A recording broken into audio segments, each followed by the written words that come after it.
Buenos días, yo soy Erika Ortega Granado, doctoranda en Derecho por la Universidad de Almería. En la presente disertación vamos a hacer referencia a la sentencia de 18 de enero de 2024 en el asunto Cana Negreta. Esta sentencia cuestiona frontalmente el carácter automático de la extinción del contrato de trabajo por reconocimiento de una incapacidad permanente en España y como consecuencia directa de este fallo, el legislador español aprobó la Ley 2/2025, la cual introduce una reforma sustancial del artículo 49.1 del Estatuto de los Trabajadores. Sí, pues, en primer lugar, vamos a pasar a analizar el marco normativo y jurisprudencial al caso aplicable, para posteriormente ver la doctrina Cana Negreta y como consecuencia de ello se hace la reforma legislativa española, la cual, por último, veremos cuáles han sido los retos y las lagunas de esta ley con una conclusión final donde abordaremos toda esta temática. En cuanto al marco normativo, en primer lugar vamos a mencionar la Directiva 2000/78 del Consejo, la cual tiene como finalidad establecer un marco general para luchar contra la discriminación en el empleo y la ocupación por diversos motivos, incluyendo la discapacidad. En cuanto a su ámbito de aplicación, la directiva cubre aspectos cruciales de la relación laboral, incluyendo las condiciones de acceso al empleo, la actividad por cuenta propia y las condiciones de empleo y trabajo, incluidas las de despido y remuneración. Asimismo, el principio central en materia de discapacidad es la obligación de realizar ajustes razonables, y esto significa que los empresarios tienen que tomar una medida adecuada, eficaz y práctica adaptada a las necesidades de cada situación concreta.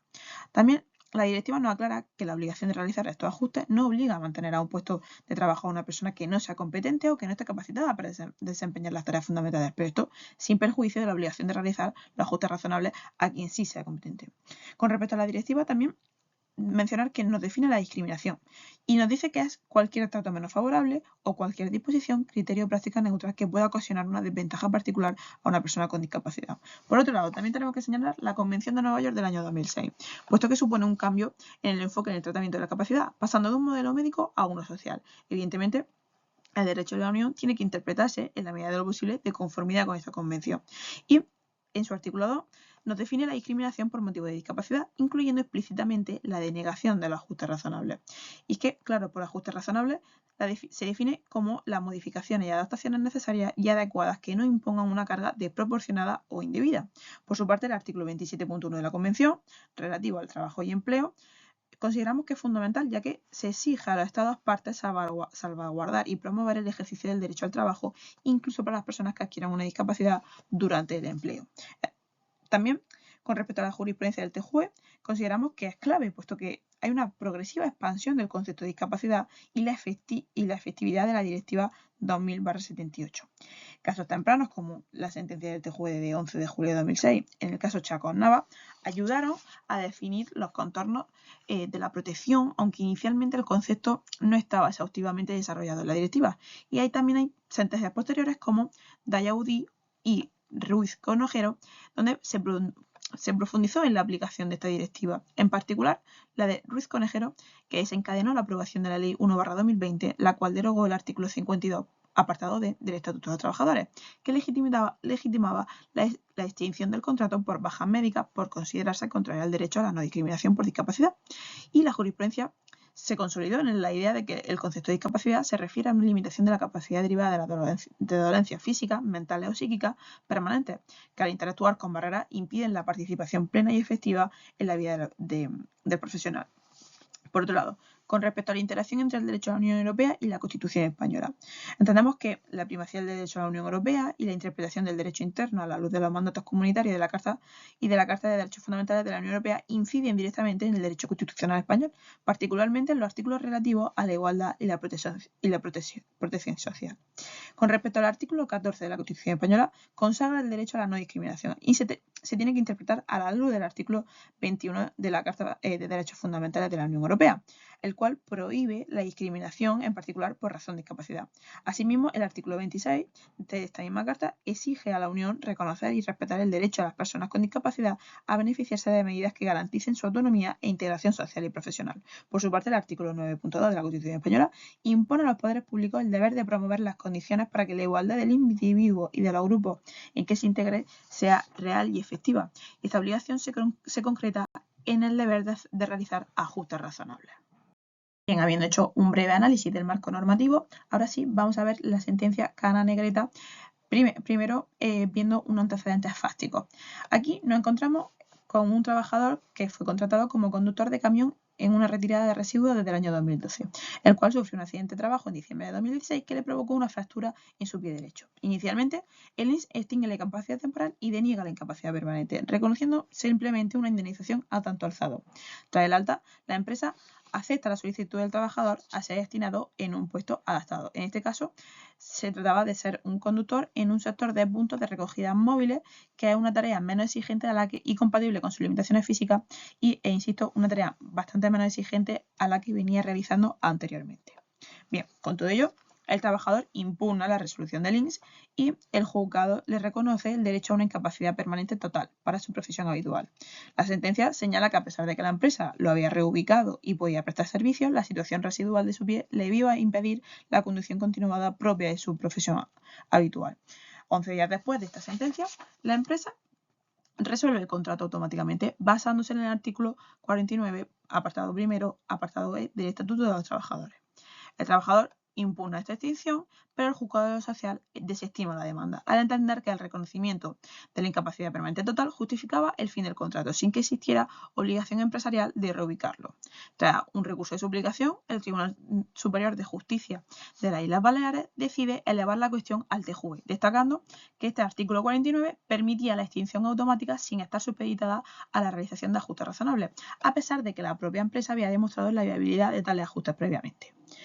Bien, el tribunal plantea dos cuestiones prejudiciales que el TJUE analizó conjuntamente. Las preguntas buscaban dilucidar si, primero, el artículo 5 de la directiva, interpretado a la luz de los artículos 21 y 26 de la Carta y los artículos 2 y 27 de la Convención de la ONU, se oponían a una norma nacional que contemplaba la incapacidad permanente total como causa automática de extinción del contrato, sin que la empresa deba cumplir previamente con el mandato de adoptar ajustes razonables para mantener el empleo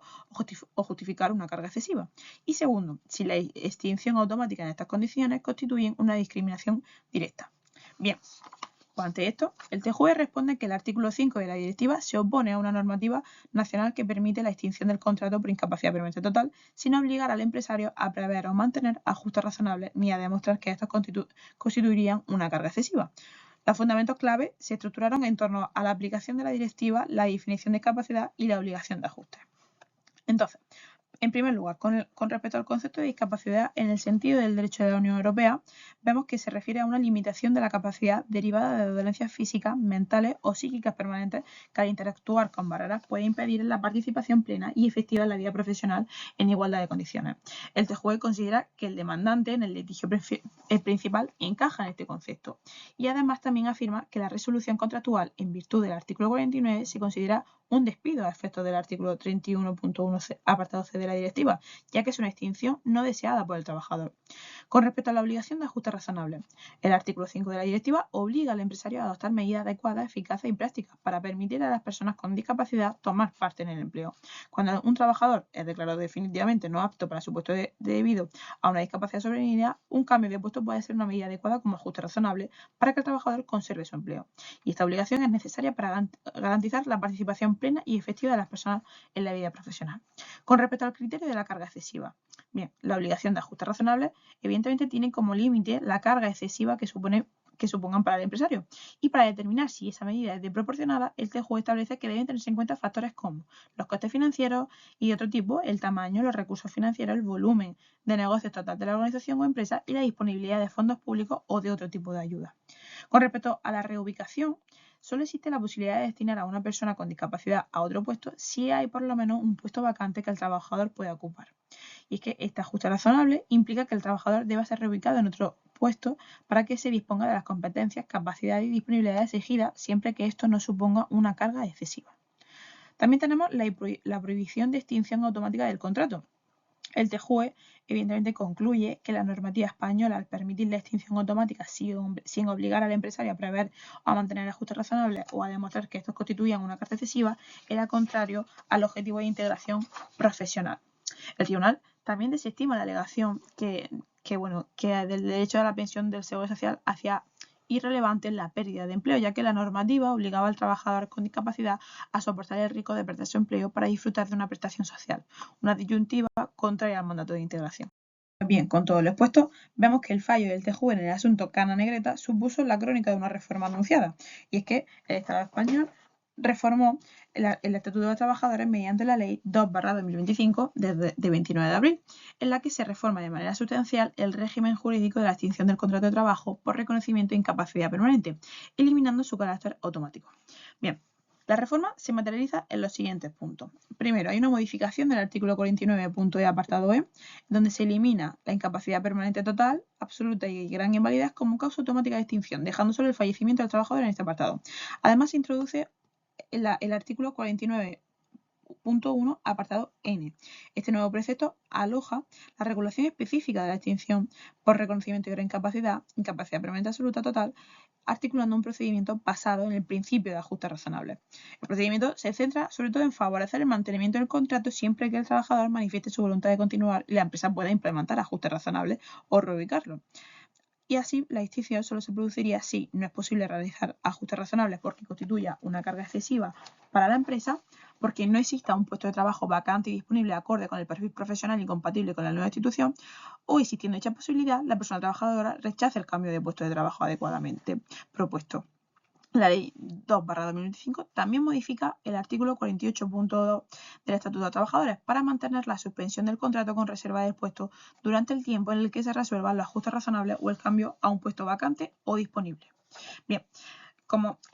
consecuencias procesales de todo ello, tenemos que la impugnación de la decisión extintiva por incapacidad permanente se canaliza a través del procedimiento especial de extinción por causa objetiva, el cual será urgente y de tramitación preferente. El incumplimiento de la obligación de adoptar o justificar la imposibilidad de ajustes razonables constituye evidentemente una discriminación por motivo de discapacidad y por lo tanto estamos ante un supuesto claro de incumplimiento empresarial, como es el cese, que debe considerarse discriminatorio y por tanto nulo. Por tanto, la empresa condenada a la nulidad deberá readmitir al trabajador y abonar los salarios de tramitación. En caso de este despido nulo, la pensión de incapacidad permanente previamente percibida se consideraría indebida por causa no imputable al trabajador y el empresario tendría que abonar el ingreso al INS de las cantidades con cargo a los salarios de tramitación. Y si las controversias se limitan a unas meras discrepancias con respecto a la racionalidad del ajuste, podría conllevar la calificación de improcedencia. De la reforma legislativa, ahora sí vamos a proceder a ver las posibles lagunas que tiene la misma. En primer lugar, con respecto a la voluntariedad y la obligación automática, es decir, el procedimiento para la adaptación del puesto de trabajo se activa por solicitud del trabajador en 10 días, pero esto puede entrar en tensión con la doctrina que exige la obligación empresarial de proponer ajuste automáticamente al tener conocimiento de la discapacidad, puesto que la falta de solicitud podría interpretarse como un rechazo tácito llevando a la extinción, lo que podría ser contrario al derecho a la unión si el trabajador no pudo sopesar esas opciones. Con respecto a la definición de vacante y disponible y perfil profesional, la extinción se procede si no hay puesto vacante y disponible. Y es que, claro, esto va acorde con el perfil profesional del trabajador